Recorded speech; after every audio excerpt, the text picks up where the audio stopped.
கிறிஸ்துவுக்குள் அன்பான சகோதரர்களே சகோதரிகளே, தேவனுடைய பெரிதான கிருபையினால் 3 காலங்கள் என்கிற பாட வரிசையில் இந்த 20 பாடம் போடும்படி தேவன் நமக்கு கிருபை பாராட்டி இருக்கிறார்.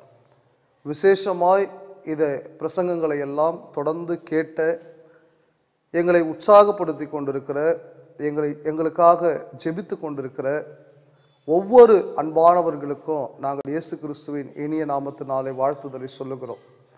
நீங்கள் தொடர்ந்து இந்த சவுண்ட் டாக்டரின் ப்ரோக்ராம் மூலமாக நாங்கள் வழங்கி கொண்டு வருகிற இந்த தேவனுடைய வார்த்தையை நீங்கள் தொடர்ந்து பாருங்கள், சத்தியத்தில் வளருங்கள், மற்றவர்களோடு நீங்கள் பகிர்ந்து கொள்ளுங்கள்.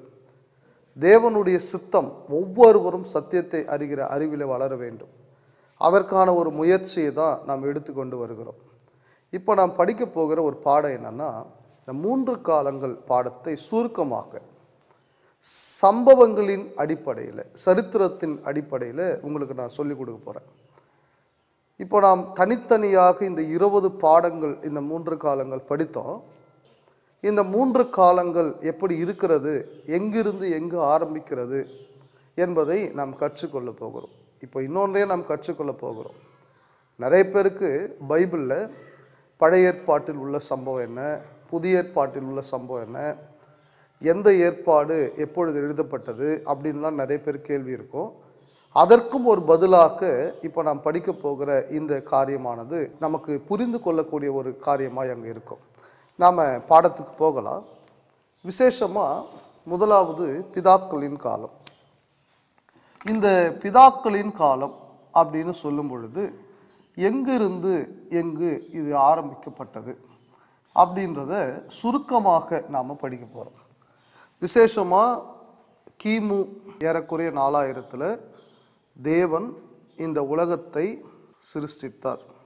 விசேஷமாக ஆதாம் ஏவாள் என்று சொல்லக்கூடியவர்களை தேவன் கிமு 4000 அவர் உருவாக்கினார். இவங்க தான் முதல் ஆண், முதல் பெண், இன்னும் சொல்ல போனால் முதல் குடும்பம். பிதாக்களின் காலத்தில் உள்ள அந்த குடும்பமாக இருக்கிறார்கள். ஆதாம் ஏவாளுக்கு அப்புறம் நீங்கள் பார்த்தீங்களான்னா காயின், ஆபேல். இங்கே ஆபேல் இறந்து போயிடுறாரு. காயின் ஆபேலை கொலை செய்து விடுகிறார்.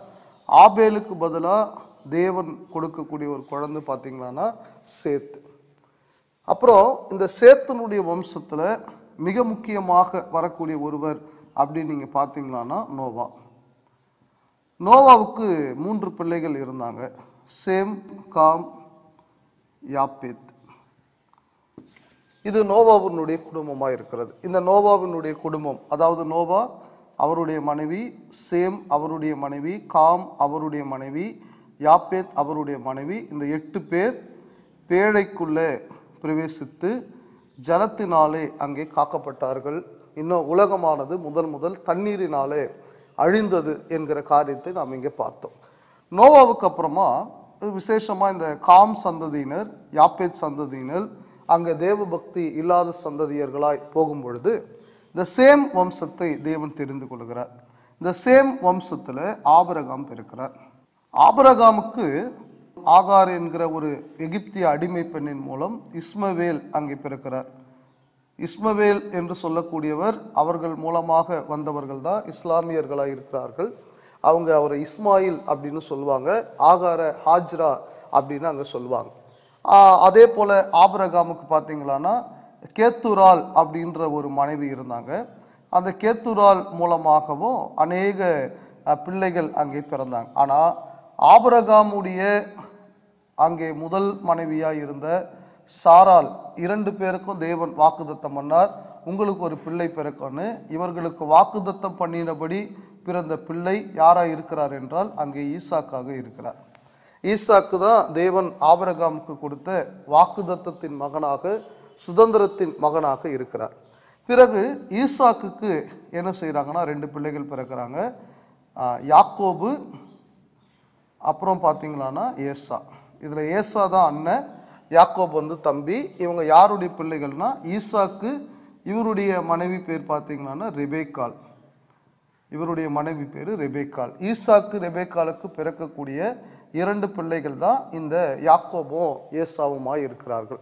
இதில் ஏசா தேவனுடைய சித்தத்தை செய்யாமல், விசேஷமாக அவங்க அப்பா அம்மாவுக்கு கீழ்ப்படியாமல் அவர் பலவீனமாக நடந்து கொண்டார்.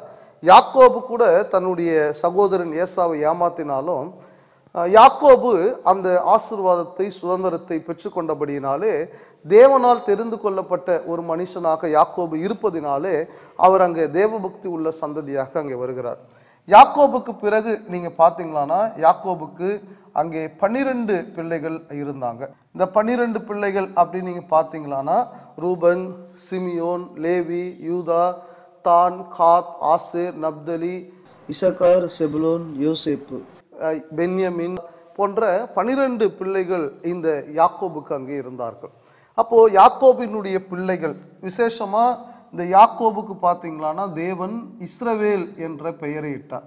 அப்போது யாக்கோபினுடைய இந்த 12 பிள்ளைகள் இன்னும் அவர்களுடைய வம்சம் இஸ்ரவேலர்கள் என்று அழைக்கப்பட்டார்கள். அப்போ யார் இந்த இஸ்ரவேலர்கள் அப்படின்னா, இந்த யாக்கோபினுடைய 12 பிள்ளைகளுடைய சந்ததிகள் இஸ்ரவேலர்களாக இருந்தார்கள். சரி, அதுக்கப்புறம் நீங்கள் பார்த்தீங்களான்னா யோசேப்பின் காலத்தில், யோசேப்புன்றவர் வேற யாரும் இல்லை, இந்த யாக்கோபினுடைய 12 பிள்ளைகளில் 11வது மகன் தான் இந்த யோசேப்பு. இந்த யோசேப்பினுடைய காலத்தில் இந்த இஸ்ரவேல் மக்கள் ஏறக்குறைய இவங்க ஒரு 75 பேர், அப்போஸ்தலர் நடபடிகள் புத்தகத்தின் அடிப்படையில் 75 பேர் இவங்க என்ன செய்கிறாங்கன்னா எகிப்து தேசத்துக்கு போகிறார்கள் ஒரு பஞ்சத்துக்காக. யோசேப்பு எகிப்து தேசத்தில் அங்கே மிக பெரும் அதிகாரியாக இருந்தார். அதிகாரியாக இருந்ததுனால அங்கே இஸ்ரவேல் மக்கள் அந்த ஏறக்குறைய அந்த 75 பேர் அங்கே பஞ்சத்துக்காக எகிப்து தேசத்துக்கு போகிறாங்க. ஆனால் நாளடைவில் அந்த எகிப்து தேசத்தில் அவர்கள் அடிமைகளாய் மாறுகிறார்கள். எத்தனை வருஷம் ஏறக்குறைய அவங்க எகிப்து தேசத்தில் இருந்தாங்க அப்படின்னா 430 ஆண்டுகள் அவர்கள் எகிப்து தேசத்தில் இருந்தார்கள். அவர்கள் உண்மையாகவே எகிப்தியர்களால் கொடுமைப்படுத்தப்பட்டார்கள், அங்கே தண்டிக்கப்பட்டார்கள். அதை தாங்க முடியாத அவங்க தேவனிடத்தில் தொடர்ந்து ஜெபித்து கொண்டு இருந்தாங்க. தேவன் அவர்களுடைய ஜெபத்தை கேட்டு அவர்களுக்குள்ளேயே இருந்த ஒரு மனுஷனாகிய மோசேயை அங்கே ஏற்படுத்துகிறார். மோசேயை தேவன் தெரிந்து கொண்டு இஸ்ரவேல் மக்களை அந்த எகிப்தின் அடிமைத்தனத்தில் இருந்து விடுதலையாக்கும்படியாக அங்கே பார்வோன் இடத்தில் அனுப்புகிறார். மோசேக்கு உதவியாக அவருடைய சகோதரன் அண்ணன் ஆரோன் என்ன செய்கிறார்னா அவரோடு கூட போகிறார். அப்போ மோசே போய் முதல்ல பார்வோன் கிட்ட கேட்குறாரு, என் ஜனங்களை விடுதலையாக்கணும்னு கேட்குறாரு. ஆனால் விடுதலையாக்க முடியாதுன்னு சொல்லிடுறாரு. இதில் இன்னொரு முக்கியமான விஷயம், யோசேப்பின் காலத்தில் எகிப்துக்கு போகிற வரைக்கும் தான் இந்த புத்தகம் ஃபுல்லாக நீங்கள் பார்த்தீங்கன்னா ஆதியாகமம் புத்தகத்தில் இந்த சம்பவங்கள் எல்லாம் இருக்குது. எகிப்தின் அடிமைத்தனத்திலிருந்து இவங்க போகிற காரியங்கள் எல்லாம் யாத்திராகமோ, லேவியராகமோ, எண்ணாகமோ, உபாகமம் போன்ற புஸ்தகங்களில் இந்த சம்பவங்களை எல்லாம் நீங்கள் பார்க்கலாம். அப்போ மோசே பார்வோன் இடத்துல போய் கேட்குறாரு, நீங்கள் விடுதலையாக்கணும் அப்படின்னு அங்கே சொல்கிறாரு. ஆனால் பார்வோன் விடுதலையாக்க மாட்டேன்னு சொல்கிறார். உடனே தேவன் 10 வாதைகளை ஏற்படுத்துகிறார். இந்த 10 வாதைகளில் 10வது வாதையான முதற் பேரானவைகளின் சங்காரம் இது நடந்த பிறகு, ஆமாம் அது ஒரு முக்கியமான ஒரு வாதை, முதற் பேரானவைகளின் சங்காரம் இது நடந்த பிறகு அங்கே இஸ்ரவேல் மக்கள் விடுதலை செய்யப்படுகிறார்கள். பார்வோன் அவர்களை விடுதலை செய்கிறான். ஆனால் அவங்களுடைய விடுதலையானது கொஞ்ச காலத்துக்கு தான் அங்கே நீடித்தது. என்னாச்சுன்னா, போங்கன்னு சொன்ன பார்வோன் ராஜா மீண்டும் அவர்களை பின்தொடர்ந்து சிவந்த சமுத்திர தண்டையில் அவர்களை பிடித்தான். ஆனால் தேவனுடைய பெரிதான கிருபையினாலே தேவன் இந்த சிவந்த சமுத்திரத்தை 2ஆக பிளந்து இஸ்ரவேல் மக்கள் அந்த சிவந்த சமுத்திரத்தை கடந்து போகும்படியாக அங்கே செய்தார். இஸ்ரவேல் மக்கள் அந்த சிவந்த சமுத்திரத்தை கடந்து வந்தாங்க. கடந்து வந்த இஸ்ரவேல் மக்களுக்கு தேவன் பல விதத்தில் போஷித்தார். அதாவது மாராவுக்கு வந்தார்கள், ஏலிமுக்கு வந்தார்கள். பிறகு கடைசியாக நீங்கள் பார்த்தீங்களான்னா அவங்க சீனாய் மலை அண்டைக்கு வந்தார்கள். சீனாய் மலை இது வரைக்கும் நீங்கள் பார்த்தீங்களான்னா, அதாவது சம்பவங்களின் அடிப்படையில் இது வரைக்கும் பிதாக்களின் காலம். இந்த சீனாய் மலையில் இருந்து தான் பழைய ஏற்பாட்டின் காலம் அங்கே ஆரம்பிக்கிறது. பழைய ஏற்பாடு அல்லது மோசேயின் காலம், மோசேயின் காலம் இல்லைன்னா இன்னொரு பேர் கூட நாம் சொல்லலாம் நியாயப்பிரமாணத்தின் காலம்.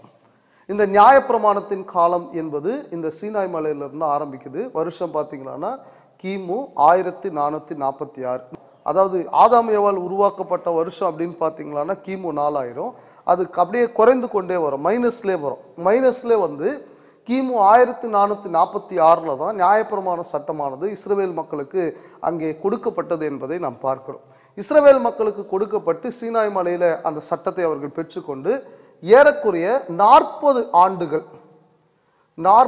ஆண்டுகள் இந்த இஸ்ரவேல் மக்கள் அங்கே வனாந்தரத்திலே வாழ்ந்தார்கள்.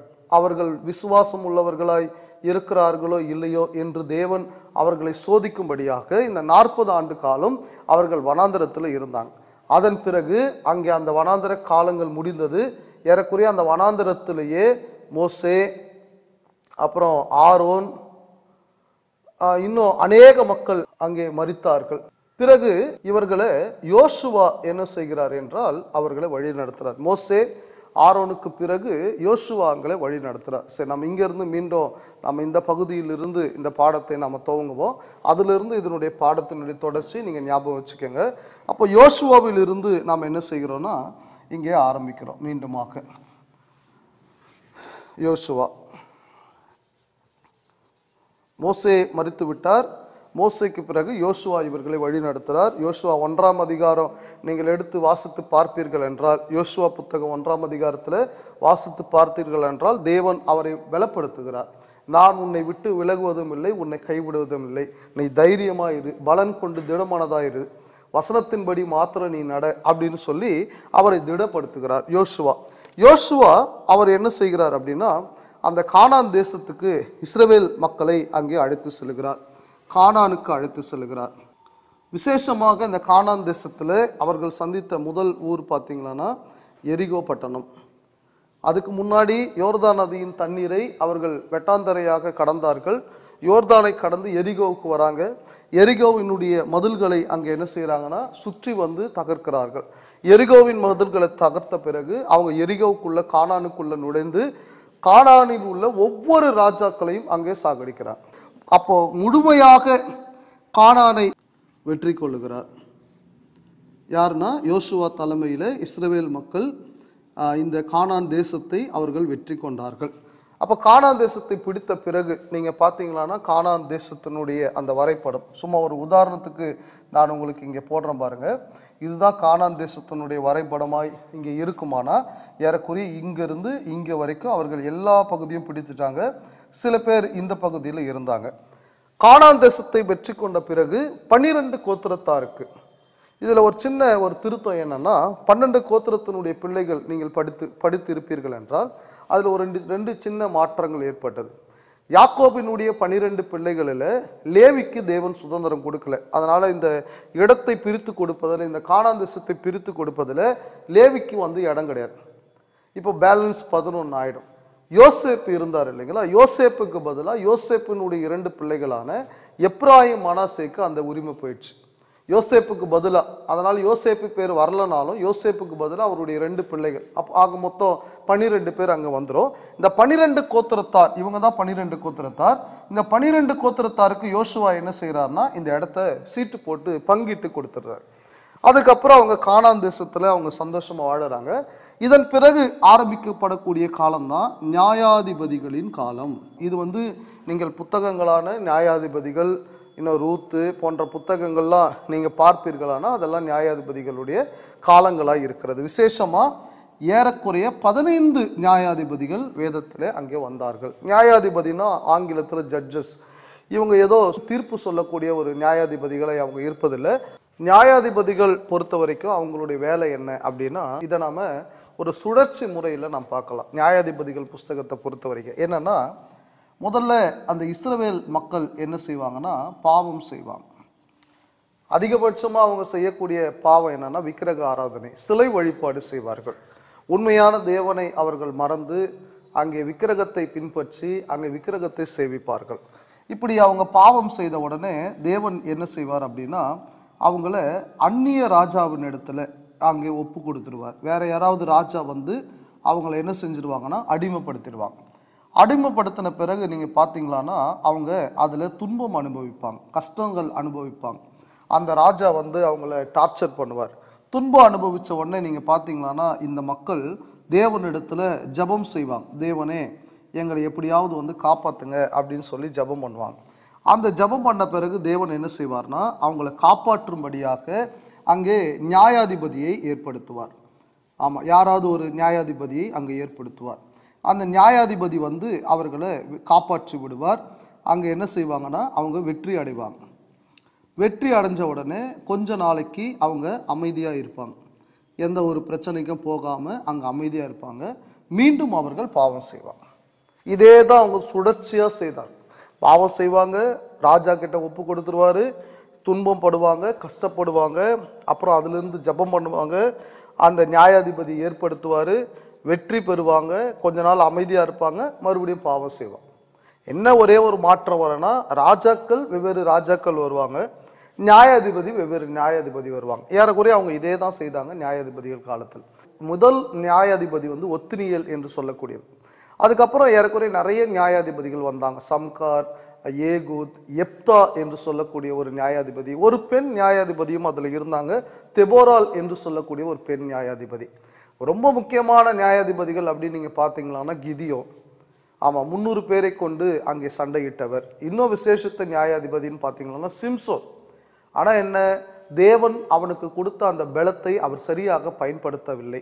கடைசியாக அவர் பயன்படுத்தி ஏறக்குறைய 3000 பெலிஸ்தியர்களை அவர் கொன்றார் என்று நாம் பார்க்கிறோம். விசேஷமாக கடைசியாக வந்த நியாயாதிபதி அப்படின்னு நீங்கள் பார்த்தீங்களான்னா சாமுவேல். சாமுவேல் பார்த்தீங்களான்னா கடைசி நியாயாதிபதியாக அவர் இருந்தார்.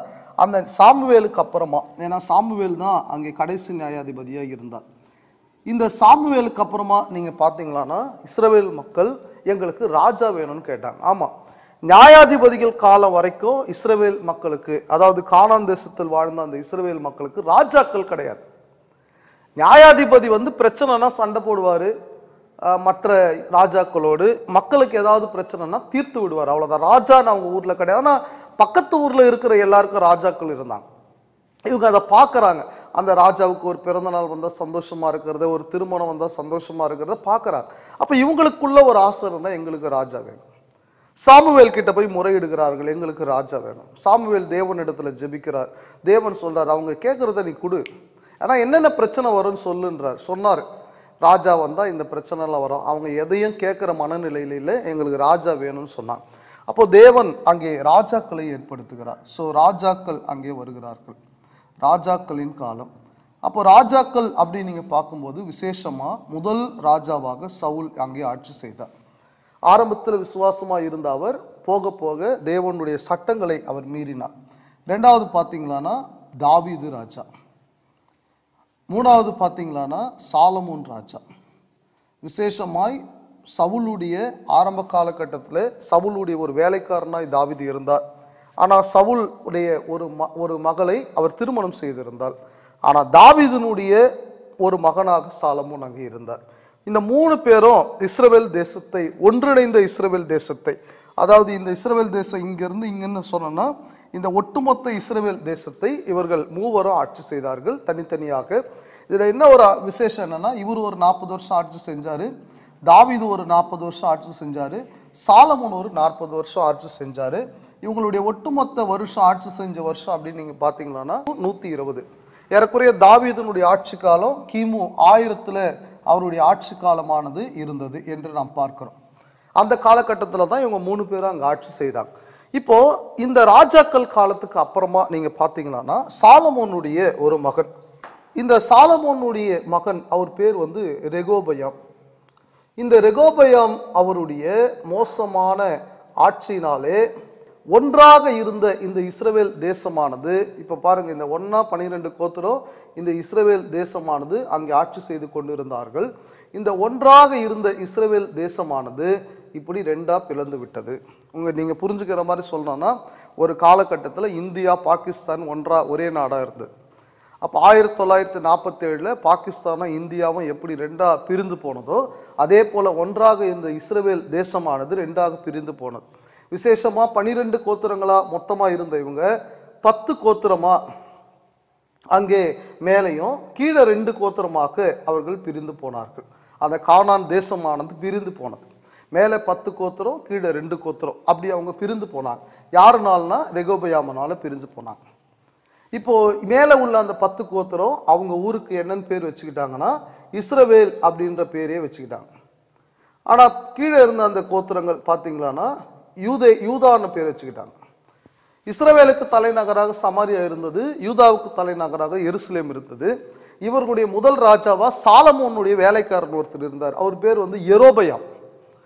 அந்த யெரொபெயாமை இவங்க ராஜாவா தேர்ந்தெடுத்துக்கிட்டாங்க. ஆனால் யூதா மக்களுக்கு இந்த ரெகொபெயாமே அங்கே ராஜாவா இருந்தார். இப்போ இதுக்கப்புறம் என்ன நடந்தது பார்த்தீங்கன்னா, இஸ்ரவேலில் ஒரு ராஜா வருவார், யூதாவில் ஒரு ராஜா வருவார். இப்படியே இந்த ஒன்றாக இருந்த அந்த இஸ்ரவேல் தேசமானது அங்கே இஸ்ரவேல் என்று அங்கே 10 கோத்திரமோ, யூதா என்று 2 கோத்திரமுமாக பிரிந்து இங்கே ராஜாக்களும் மாறி மாறி வந்தாங்க. இதில் இன்னொரு விஷயம் என்னன்னா, இந்த இஸ்ரவேல் தேசத்தில் விசுவாசம் உள்ள ஒரு ராஜா கூட வரல. வந்த எல்லாருமே தேவனுக்கு விரோதமானவர்களாய் வந்தார்கள். ஆனால் யூதாவில் அப்படி இல்லை. ஒரு சில நல்ல ராஜாக்கள் வந்தார்கள் என்றால் ஒரு சில மோசமான ராஜாக்கள் வருவாங்க. குறிப்பாக சொல்லணும்னா யோசியா, இன்னும் எசேக்கியா போன்ற விசுவாசம் உள்ள ராஜாக்கள் இந்த யூதாவில் வந்தாங்க. யோசியாலாம் ஒரு நல்ல மறுமலர்ச்சி ஏற்படுத்தினார். அவருடைய காலகட்டத்தில் நீங்கள் இந்த ராஜாக்களுடைய காலகட்டத்திலலாம் நீங்கள் பார்த்தீர்கள் என்றால், அந்த யோசியா ராஜாவினுடைய காலகட்டத்தில் நியாயப்பிரமாண புஸ்தகத்தை கண்டுபிடிக்கிறாங்க. அதை கண்டுபிடிச்சு படித்து பார்த்தா அவங்க வாழறதுக்கும் அவங்க அந்த வசனத்தில் போடப்பட்டு இருக்கிறதுக்கும் சம்மந்தமே இல்லை. உடனே அந்த பாவத்தை எல்லாம் நிறுத்தி அந்த வசனங்களில் போடப்பட்டிருக்கிற பிரகாரமாக அவர் அங்கே வாசிக்க சொல்கிறார். இதில் இன்னொரு விஷயமா நீங்கள் கவனிக்கணும், எப்படி ராஜாக்கள் இஸ்ரவேலுக்கு என்றோ யூதாவுக்கு என்றோ வந்தாங்களோ தீர்க்கதரிசிகளும் அதே போல இருந்தாங்க. நீங்கள் வேதத்தில் வாசித்து பார்ப்பீர்களானா, எலியா தீர்க்கதரிசி, எலிசா தீர்க்கதரிசி, இவங்கெல்லாம் இஸ்ரவேல் தேசத்தை சேர்ந்த தீர்க்கதரிசி. ஏசாயாலாம் நீங்கள் பார்த்தீங்கன்னா யூதா தேசத்தினுடைய தீர்க்கதரிசி. இப்படி தீர்க்கதரிசிகளும் இந்த தேசத்துக்கு என்றோ அங்கே தனித்தனியாக கூட இருந்தார்கள். பிரியமானவர்களே, மிக முக்கியமான ஒரு காரியத்தை நீங்கள் புரிந்து கொள்ளுங்கள். விசேஷமா இந்த இஸ்ரவேல் தேசம், அதாவது மேலே இருந்த அந்த இஸ்ரவேல் தேசமானது கிமு 922 இந்த 10 கோத்திரம் அடங்கிய இந்த இஸ்ரவேல் தேசமானது கிமு 922 அசீரியா ராஜாவான, அசீரியா தேசத்தினுடைய ராஜாவான சல்மனாசேர் என்று சொல்லக்கூடிய ஒரு ராஜா இந்த 10 கோத்திரம் அடங்கிய மேலே உள்ள அந்த பகுதியான இஸ்ரவேல் தேசத்தை அடிமைகளாக பிடித்து கொண்டு தன்னுடைய ஊருக்கு கொண்டு போயிட்டார். ஏறக்குறைய அந்த மக்களை அவர்கள் எல்லாரையும் அங்கே கொண்டு போய்விட்டார். அங்கே இருக்கிற அசிரியாவில் இருந்த மக்களை கொண்டு வந்து இங்கே சேர்த்துட்டார். நீங்கள் புதிய ஏற்பாட்டின் காலத்தில் படிக்கும்போது யூதர்கள் சமாரியர்களோட சம்பந்தம் கலந்துருக்க மாட்டாங்க. ஏன் தெரியுங்களா? இப்படி இங்கே கலந்ததுனால. ஏன் இந்த மக்களை கொண்டு போகும்படி தேவன் அனுமதித்தார்? அவங்க அவ்வளோ விக்கிரக ஆராதனை செஞ்சாங்க. தேவன் விட்டுட்டார். தேவனுக்கு விரோதமாய் வாழும் பொழுது அவர் கைவிடுவார். அதனால தான் அந்த மக்கள் சொந்த தேசத்தை விட்டு கிமு 922 அங்கே அசிரியா தேசத்துக்கு அங்கே போயிட்டாங்க. அவங்க திரும்பி வரவே இல்லை. மிகப்பெரிய ஒரு வருத்தமாய் போனது. அதே போலதான் இந்த யூதா மக்களும் தொடர்ந்து அவங்க பாவம் செய்ததுனால கிமு 586 பாபிலோன் ராஜாவான நேபுகாத் நேச்சார், இந்த நேபுகாத் நேச்சார் அவர்களை பாபிலோன் தேசத்துக்கு அடிமைகளாக கொண்டு போறார். யாருன்னா இந்த 2 கோத்திரத்தார். ஆனா அவங்க போறதுக்கு முன்னாடியே எரேமியா தீர்க்கதரிசி அவங்களுக்கு கொடுத்த ஒரு வாக்குத்தத்தம் என்னன்னா, 70 ஆண்டுகள் கழித்து நீங்கள் திரும்ப வருவீர்கள். அதே போல அவர் வாக்குத்தத்தம் சொன்னபடி 70 ஆண்டுகள் கழித்து பாபிலோன் தேசத்துக்கு போன யூதர்கள், அந்த 70 வருஷம் அவங்க பாபிலோன் தேசத்துல தான் வாழ்ந்தாங்க. அந்த பாபிலோன் தேசத்தில் அவர்கள் வாழும் பொழுது நாம் படிக்கக்கூடிய சம்பவம் தான் தானியேல், ஷாத்ராக், மேஷாக், ஆபேத்நேகோ, அப்புறம் தானியேலுடைய ஜெபம், இன்னும் எஸ்தர். அந்த காரியங்கள் எல்லாம் எங்க நாம் படிக்கிறோம் அப்படின்னா அந்த பாபிலோன் தேசத்துல அவர்கள் அடிமைகளாய் இருந்த பொழுதுதான். பிறகு நெகேமியாவினுடைய காலகட்டத்தில் அவங்க திரும்பி வராங்க. 3 குழுவினருடைய தலைமையில் அவங்க திரும்பி வராங்க. யார் யார் அந்த 3 குழுவினர் அப்படின்னு பார்த்தீங்களான்னா, நெகேமியா, எஸ்ரா, இன்னொன்று பார்த்தீங்களான்னா செருபாபேல். இந்த 3 குழுவினர் தலைமையில் பாபிலோன் தேசத்திலிருந்து யூதா தேசத்துக்கு அங்கே திரும்பி வருகிறார்கள். இந்த இடைப்பட்ட காலத்தில் பல தீர்க்கதரிசிகளால் எழுதப்பட்ட புத்தகங்கள் தான் ஏசாயா, எரேமியா, எசேக்கியேல், புலம்பல், தானியல், இது எல்லாம் இந்த காலகட்டத்தில் எழுதப்பட்ட புத்தகம் தான். நிறைய சங்கீதங்கள் கிமு 1000 தாவீது எழுதுகிறார். இன்னும் சாமுவேல், இங்கே தீர்க்கதரிசியாக இருந்த சாமுவேல் 1 சாமுவேல் 2 சாமுவேல் போன்ற புத்தகங்களை எழுதுகிறதாக நாம் அங்கே பார்க்கிறோம். இப்படி எல்லா புத்தகமும் இங்கே எழுதப்படுகிறது. இவங்க திரும்பி வந்து அங்கே ஏறக்குறைய அவர்கள் எருசலேம் தேவாலயத்தை அவங்க கட்டி புதுப்பித்து அங்கே தேவனுக்காக அங்கே பலி செலுத்தி வாழ்கிறார்கள். கிமு 400, இந்த கிமு 400க்கு பிறகு, அதாவது இயேசு கிறிஸ்து பிறக்கும் வரை இது ஒரு இருண்ட காலமாக அழைக்கப்படுகிறது. ஏன் அது இருண்ட காலமாக அழைக்கப்படுகிறது? கிமு 400 கிறிஸ்துவின் பிறப்பு வரை தேவன் எந்த தீர்க்கதரிசியையும் இந்த காலத்தில் அனுப்பவில்லை. அதாவது மல்கியா புஸ்தகம் கடைசியாக நாம் சொல்லலாம். அதன் பிறகு வரக்கூடிய முதல் தீர்க்கதரிசி யோவான் ஸ்நானகன். புத்தகத்தின் அடிப்படையில் புதிய ஏற்பாடுன்னு நாம் சொல்றோம் இல்லைங்களா? அப்போ இதுவரைக்கும் மல்கியா புஸ்தகம் வரைக்கும் உள்ள சம்பவங்கள் தான் இப்போ நீங்க படிக்கக்கூடியது. இன்னும் சுருக்கமா சொன்னா புத்தகத்தின் அடிப்படையில் பழைய ஏற்பாடுன்னு சொல்லக்கூடிய சம்பவ பகுதிகள் தான் இது எல்லாமே. நீங்கள் இதை குறித்து கொள்ளுங்கள். சம்பவங்களின் அடிப்படையில் பழைய ஏற்பாடு என்பது கிறிஸ்துவின் மரணத்தோடு முடிகிறது. அதை நாம் படிக்க போறோம். சம்பவங்களின் அடிப்படையில் கிறிஸ்துவானவர் இங்கே பிறக்கிறார். கிறிஸ்துவானவர் பிறந்து அங்கே கிபி 33 இயேசு கிறிஸ்துவானவர் சிலுவையிலே அவர் மரணம் அடைகிற வரைக்கும் அது பழைய ஏற்பாட்டினுடைய சட்டம். ஆக இதுவரைக்கும் இருக்கக்கூடிய சட்டங்கள் தான் பழைய ஏற்பாடு. பிரியமானவர்களே, இங்க இந்த 0ல இருந்து நீங்க ஏறக்குறைய இந்த கிபி 33 வரைக்கும் நீங்க கவனித்து பார்ப்பீர்கள் என்றால் மத்தேயு, மார்க்கு, லூக்கா, யோவான், இயேசு கிறிஸ்து சிலுவை சம்பவம் வரைக்கும் அங்கே உள்ளதுதான். இது எல்லாமே இதுவரைக்கும் உள்ளதுதான் சம்பவங்களின் அடிப்படையில் பழைய ஏற்பாடு. இந்த கிமு 400 வரைக்கும் நீங்க பாத்தீங்கன்னா புத்தகங்களின் அடிப்படையில் இது பழைய ஏற்பாடு உள்ளது. இதுதான் பழைய ஏற்பாட்டில் உள்ள சம்பவம். இதுதான் பைபிள்ல இருக்குது. ஒருவேளை நீங்கள் இதை தெளிவாக திட்டமாக படிக்க நீங்கள் தொடர்ந்து வேதாகமத்தை படித்து பாருங்க. இந்த சம்பவங்களை தான் வேதத்தில் நாம் என்ன செய்யறோம்னா தெளிவாக நம்ம வாசிக்கிறோம். அப்போ கிபி 33க்கு பிறகு நாம் எல்லாருக்கும் தெரிஞ்சிருக்கோம். நாம தொடர்ந்து இந்த 3 காலங்கள் பாடங்களில் அதுதான் நாம பட்டியலிட்டு சொல்லுகிறோம். கிபி 33 அதாவது இயேசு கிறிஸ்துவானவர் மரித்து அடக்கம் பண்ணப்பட்டு உயிர்த்தெழுந்தார். அவர் உயிர்த்தெழுந்த 50வது நாள் பெந்தேகோஸ்து என்னும் நாளிலே அங்கே கிறிஸ்துவின் சபையானது ஸ்தாபிக்கப்படுகிறது. பேதுரு அங்கே பிரசங்கிக்கிறார். முதல் 3000 பேர் அங்கே ஞானஸ்தானம் எடுத்து சபையானது அங்கே ஸ்தாபிக்கப்பட்டு அங்கே அடுத்தடுத்த அதிகாரங்களில் அதிகமான மக்கள் அங்கே ரட்சிக்கப்படுகிறார்கள். அப்போஸ்தலர் நடவடிக்கைகள் புத்தகத்தை பொறுத்த வரைக்கும் சபையினுடைய வரலாறு குறித்து சொல்லப்படுகிறது. விசேஷமா 9ஆம் அதிகாரத்தில் சவுல் என்று சொல்லக்கூடிய கிறிஸ்தவர்களை துன்பப்படுத்தி கொண்டிருந்த அந்த சவுல் மனம் திரும்புகிறார். அவருக்கு பவுல் என்ற ஒரு பெயரும் உண்டு. அப்புறம் அவரு சுவிசேஷத்தை அங்கே அறிவிக்கும்படி அங்கே தேவனுக்கு சுவிசேஷத்தை அறிவிக்கும்படி உற்சாகமாய் அவர் இருக்கிறார்.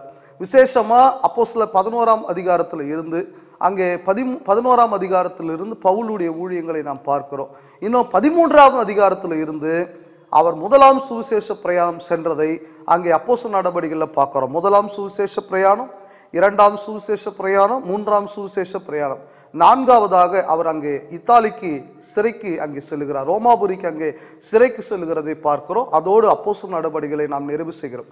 அதுக்கப்புறம் ரோமர்ல இருந்து நீங்க பாத்தீங்கன்னா நிருபங்கள், அப்போஸ்தலர் அங்கே பவுல் 13 நிருபங்களை ஏறக்குறைய அவர் எழுதுகிறார். எபிரேயர் கூட பவுல் எழுதப்பட்டிருக்கலாம் என்று நம்பப்படுகிறது. ஆனால் ஆசிரியர் பெயர் நமக்கு தெரியாது. எபிரேயர் அந்த புஸ்தகங்கள் உட்பட அது 1ஆம் நூற்றாண்டில் வாழ்ந்த கிறிஸ்தவர்கள் எப்படி வாழ வேண்டும் எழுதப்பட்டு இருக்கிறது. நமக்கும் கூட அது பொருந்தக்கூடியதாக இருக்கிறது. அதுக்கப்புறம் பொதுவான நிருபங்கள் அங்கே எழுதப்பட்டது. யாக்கோபு, அங்கே 1 பேதுரு, 2 பேதுரு, 1 யோவான், 2 யோவான், 3 யோவான், யூதா, இந்த நிருபங்களும் அங்கே எழுதப்பட்டது. கடைசியாக எழுதப்பட்ட புத்தகம் வெளிப்படுத்தின விசேஷம் கிபி 90லிருந்து 96க்குள்ள அப்போஸ்தலனாகிய யோவான் அதை எழுதுகிறார். ஒரு அடையாளமாய் அதை எழுதுகிறார். இப்படி வேத வசனமானது சரித்திரத்தின் மூலமாய் சம்பவத்தின் மூலமாய் நாம் அறிந்து கொள்ள வேண்டியவர்களாய் இருக்கிறோம். இதுதான் வேதத்தில் உள்ளது. இந்த வேத வசனங்களை நாம் அறிந்து நாளுக்கு நாள் சத்தியத்தை அறிகிற அறிவில் வளர வேண்டும். ஆக இந்த சம்பவங்களை மாத்திரம் நீங்கள் பார்த்ததோடு மாத்திரமல்ல, இதை நீங்கள் வாசித்து பாருங்கள். வேதத்தில் உள்ள ரகசியங்கள் வெளிப்படுத்தப்பட்ட அந்த ரகசியம், இனிமேல் போய் ஒரு ரகசியத்தை கண்டுபிடிச்சிட்டு வரணும்னு நீங்கள் நினைக்காதீங்க. வெளிப்படுத்தப்பட்ட அந்த ரகசியம் ஏதோ வேதத்தில் இருக்கிறது. இதை நீங்கள் படித்து கற்றுக்கொள்ளுங்கள். பொறுமையோடு இந்த வசனங்களை கேட்டால் நம் யாவரையும் தேவன் தாமே ஆசீர்வதிப்பாராக.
அன்பானவர்களே, தேவனை ஆவியோடும் உண்மையோடும் ஆராதிக்க உங்களை கிறிஸ்துவின் சபையார் அன்புடன் அழைக்கிறோம். கொளத்தூரில் ஆராதனை நேரம் ஞாயிறு காலை 9:30 மணி மற்றும் மாலை 5 மணி. கூடுமிடும் எண் 9, அரிதாஸ் முதல் குறுக்கு தெரு, கொளத்தூர், சென்னை 99. அம்பத்தூர் மேல் ஐனம்பாக்கத்தில் ஆராதனை நேரம் ஞாயிறு காலை 10 மணி. கூடுமிடம் எண் 5, திருவள்ளுவர் தெரு, மேல் ஐனம்பாக்கம், சென்னை 95. புழல் பகுதியில் ஆராதனை நேரம் ஞாயிறு காலை 8 மணி. கூடுமிடம் எண் 115, GNT road, Puzhal camp, Chennai 66. நீங்கள் ஆராதனையில் பங்கு பெற்று தேவனுடைய ஆவிக்குரிய ஆசீர்வாதத்தை பெறும்படி அன்புடன் அழைக்கிறோம்.